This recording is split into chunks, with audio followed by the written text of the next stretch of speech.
Hello, আসসালামু আলাইকুম। কেমন আছেন আপনারা? আশা করি ভালোই আছেন। আমিও আলহামদুলিল্লাহ আপনাদের দোয়ার বরকতে ভালো আছি। আর একটা ভিডিও নিয়ে চলে আসলাম। আমার ঘর পরিষ্কার করতেছি। আসলে এত বালু, এত ময়লা হয়। আমার পর্দাগুলো আমি খোপা করে রেখেছি, কিন্তু এত পর্দা দেওয়ার পরেও কোত্থেকে যে বালি আসে আমি নিজেও জানি না। তো এখানে সোফাগুলো আমি সম্পূর্ণ চাদর দিয়ে ঢেকে ঢেকে রেখে দিয়েছি, যেহেতু ঝাড়া মোছা করব। তো এই যে আমার সোফাগুলো আমি ঢেকে রেখে দিয়েছি। তারপরে এত ধুলাবালু আমার ফুলের মধ্যে, তারপরে এই যে স্পিকারে, জানলার সব কিছুতে ধুলাবালু আসে। আমার মেয়ে থাকতে আসলে আমি বুঝতে পারি নাই যে এত ময়লা বালু হয়। আসলে আমার মেয়ে থাকতে সব কিছু পরিষ্কার করে রেখে দিত। আমি আসলে কখনো বুঝতেই পারি না। আজকে আমার মেয়েটা না থাকায়, আমার মেয়ে চলে গেছে না দেশের বাইরে, আমি তো ভিডিও দিচ্ছি সবাইকে। তো যার কারণে আজকে আমি বুঝতে পারতেছি যে মেয়েটার অভাব। আর আমার বউটা তো জব করে, সে সময় করতে পারে না। আর আমি এই ফোমটা দিয়ে আমি আসলে পরিষ্কার করতেছি, কারণ এটা দিয়ে পরিষ্কার করলে আমার সুবিধা হয়। বালু টালু সব কিছু চলে আসে, একেবারে ডিশের তার তুর পর্যন্ত ওয়াশ হয়ে যায়। আমার ব্রাশ আছে, আমার ব্রাশ থাকা অবস্থায়ও আমি ব্রাশের চেয়ে বেশি ভালো লাগে আমার কাছে এই ফোমটা দিয়ে। আমার হাতে সমস্যা হয় না। তো আমি পরিষ্কার করতেছি। তো যা বলছিলাম, আমার বউ তো জব করে। ও আসলে সকালে 9টার দিকে যায় আর রাত 10টার দিকে আসে, তখন আর সে কিছু করতে পারে না। আমি কি করব, অবসর আস্তে আস্তে ঘরে বসে এগুলা আমি পরিষ্কার করে ফেলি। এই যে এগুলা শোপিসগুলার মধ্যে অনেক ধুলাবালি। তারপরে আবার সবার ঘরে কিন্তু টুলের নিচে মাল্টিপ্লাগ থাকে, টেলিভিশন বা স্পিকার বা রেকর্ড সব কিছু চালানোর জন্য চার্জ দেওয়া। সেই মাল্টিপ্লাগের চুল পেঁচায়, বালুগুলা ময়লা সব কিছু এতভাবে ঢাইকে রাখে, খুবই আদর যত্ন করে রাখে। তো এই মাল্টিপ্লাগ কদিন পর পর পরিষ্কার করতে আমার মেয়ে, অল্প কদিনই এতগুলা ময়লা হয়ে গেছে। এই যে দেখেন কতগুলা ময়লা, এগুলো আমাকে পরিষ্কার করতে হচ্ছে।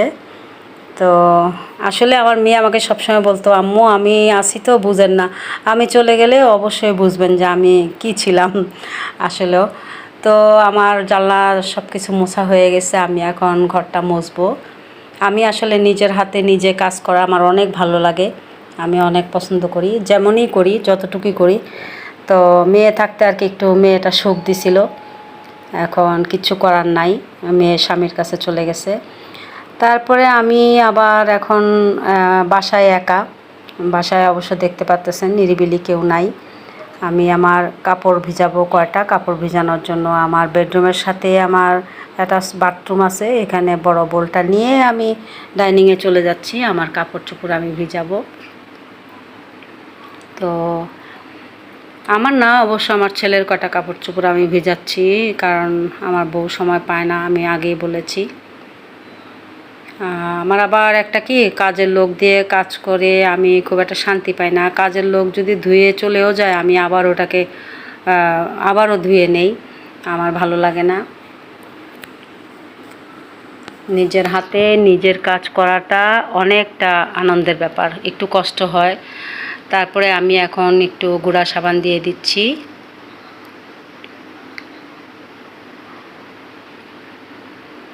আমার ছেলের পাঞ্জাবি, গেঞ্জি, এগুলা কাপড় চোপড় আসলে আমি একটু ধুয়ে দিলে আমার ছেলে খুব পছন্দ করে।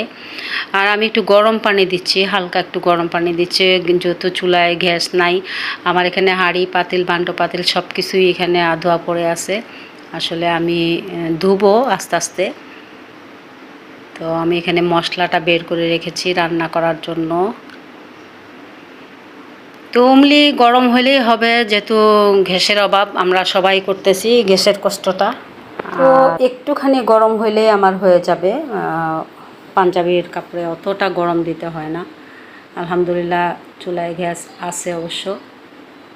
তো আমার গরম পানিটা হয়ে গেছে, আমি এখন কাপড়ে গুঁড়া সাবানের সাথে আমি দিয়ে দিব। অনেক গরম হয়ে গেছে মাশাল্লাহ,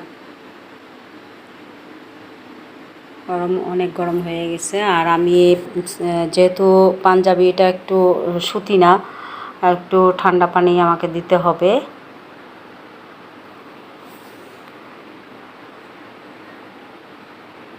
আমি বেসিন থেকে মগ দিয়ে পানি নিয়ে নিচ্ছি, কারণ অতিরিক্ত গরমে কাপড়টা নষ্ট হয়ে যেতে পারে। আমি এখন কাপড়গুলা আস্তে আস্তে করে ভিজিয়ে ফেলেছি। আমার কাপড় ভিজানো শেষ। আমি এখন আসলে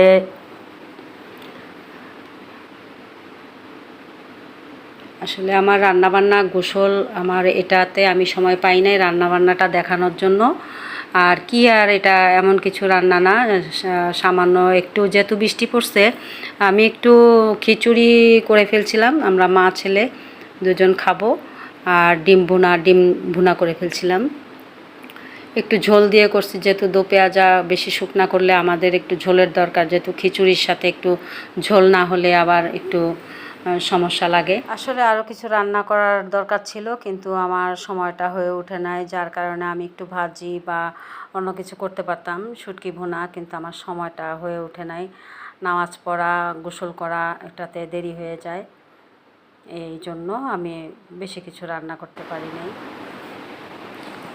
তো এখন আমার ছেলের জন্য আমি প্লেটে খাবার রেডি করে ফেলছি, ওকে ডাকতেছি, ও আবার ডাকের সাথে সাথে আসে না, অনেক সময় লাগে। আসলে সব ঘরের ছেলেরাই এই অবস্থা করে, মা ভাত নিয়ে ডাকে ডাকে ডাকে, ছেলেরা আসতে চায় না সহজে। আমি এখন আমার খাবারটা নিয়ে নিব। এটা আসলে প্রত্যেকটা ঘরের ছেলেদের এটা অভ্যাস হয়ে গেছে তাদের। তো এখানে আর একটা কালিজিরা ভর্তা, এই ভর্তাটা আসলে অনেক টেস্টি। এটা মৌ ফুড থেকে আমি অনলাইনে, তারা বিজনেস করে, আমি অনলাইনে নিয়েছি। মৌ ফুড পেজে আপনারা গেলে আপনারা পাবেন। ভর্তাটা এতটা টেস্ট আমি আর কি বলবো, বলে বোঝাতে পারবো না। কিন্তু আপনার পেঁয়াজ, কাঁচামরিচ, শুকনো মরিচ কিছুই লাগবে না, সম্পূর্ণ সব কিছু দিয়ে রেডি করা আছে। আপনারা যদি একবার অর্ডার করে খান তাহলে বুঝতে পারবেন। তো আপনারা একবার অর্ডার করে খেয়ে দেখবেন, আশা করি ভালো লাগবে। তো আসলে তো কালিজিরা ভর্তাটা নিজের শরীরের জন্য অনেক ভালো, এটা ওষুধের মতো।